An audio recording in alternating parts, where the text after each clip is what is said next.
Welcome back to the Oregon Curriculum Network channel. I call it that sometimes because it's mostly an education channel. When I file the videos with YouTube, sometimes I'll say it's about blogs and people or even entertainment. But on the whole, it serves an educational purpose. So, Oregon Curriculum Network was founded by myself, the 4D Solutions at 4dsolutions.net at the moment. Branding sort of branching off the Bucky Fuller 4D, right? That was the idea with the 4D Solutions. I did a lot of work for a lot of clients over many years as a DBA of Don Wickett and Associates. So that was 4D Solutions. In other words, my wife and I formed a partnership called Don Wickett and Associates, and then I had a doing business alias of 4D Solutions. That was two words. Now 4dsolutions.net, it's all run together as one word.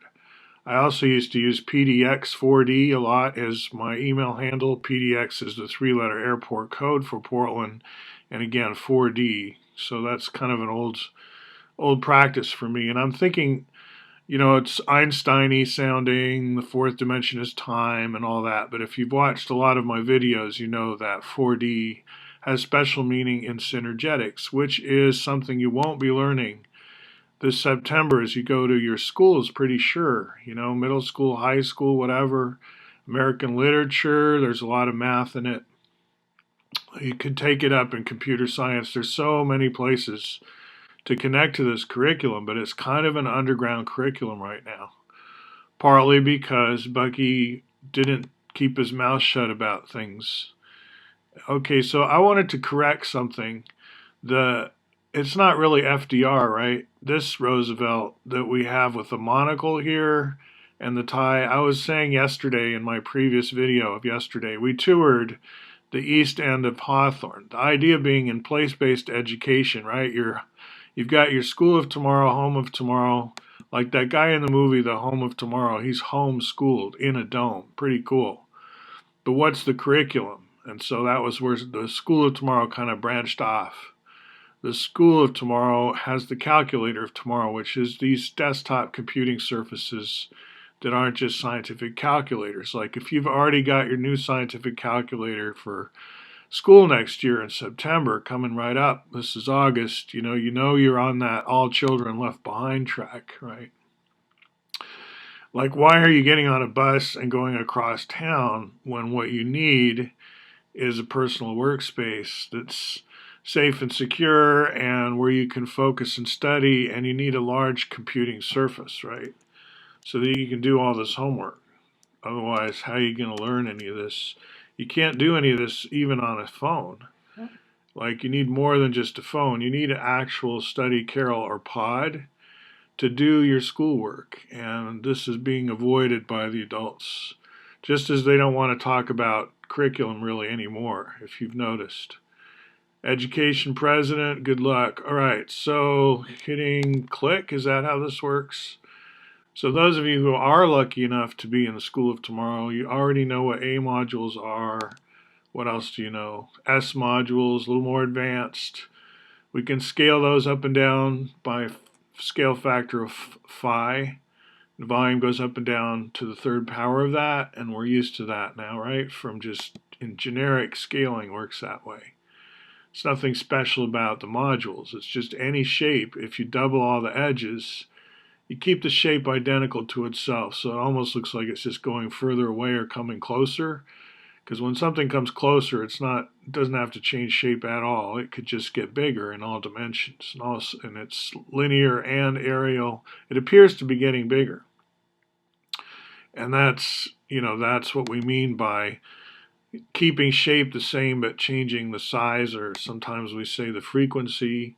So these A modules, these are shapes, and they're fragments of regular tetrahedron, as the S module is fragments also between an octahedron and the inscribed icosahedron. So this is the kind of stuff we do on the calculator of tomorrow in the School of Tomorrow, right? Jumping off that movie. But you're probably you see in that movie the guy who stays home. He's middle school, high school actually, and he's being groomed by his grandmother to be the next Buckminster Fuller. And the question is, what would his schooling look like in that case? Because in the movie, he like offers to help someone out with their geometry homework, but that's like kind of bleeping over the whole content, and that's tends to be what people do with synergetics. They don't want to talk about it, so you won't find it something to easily bring up. People confuse it for one thing with Dianetics, which is Scientology. Anything that ends with X, like cybernetics, synergetics, people get confused. What any X might be bad, right? Something X. Calisthenics, that's okay. So this is the Teddy Roosevelt. Now, I didn't live through this. You see, I've got gray hair, and you're thinking, how many presidents does he go back to? So when I started out, it was about when they were um, killing the Kennedy brothers, right? And MLK. Like I woke up, you could say I came to consciousness in a tumultuous time when everybody was being shot, right? It wasn't. Now, this whole period of history, manifest destiny, right? Like Teddy Roosevelt is a superhero dude. And people still want to emulate this. There's still presidents who want to try to do this kind of image. But so much has happened. So much has happened since those days, right? Like now, because of the curriculum I'm teaching, it's a whole different story, really. Look, we're looking much more at the powers behind the throne and how they are kind of bungling it, right? They thought they could steer once the State Department was gone. Everything's gradually collapsed. In D.C., there's a few things still work, right? You can keep those things going, but for the most part, we've seen a large departure from the world stage of what you might call the United States. And we have some people who own a lot of media trying to drive this thing, and they're driving it into the ground, and they know it, and they're not sure what to do. And we can help them out by doing our homework, right? We're not trying to have a Teddy Roosevelt. You can't make the past repeat, right? Anyway, I'm going to let you go. Hope you have an interesting day studying in the school of tomorrow or whatever school you're in, right? So, and you don't have to be Quaker, by the way. Don't think that's what we're talking about here.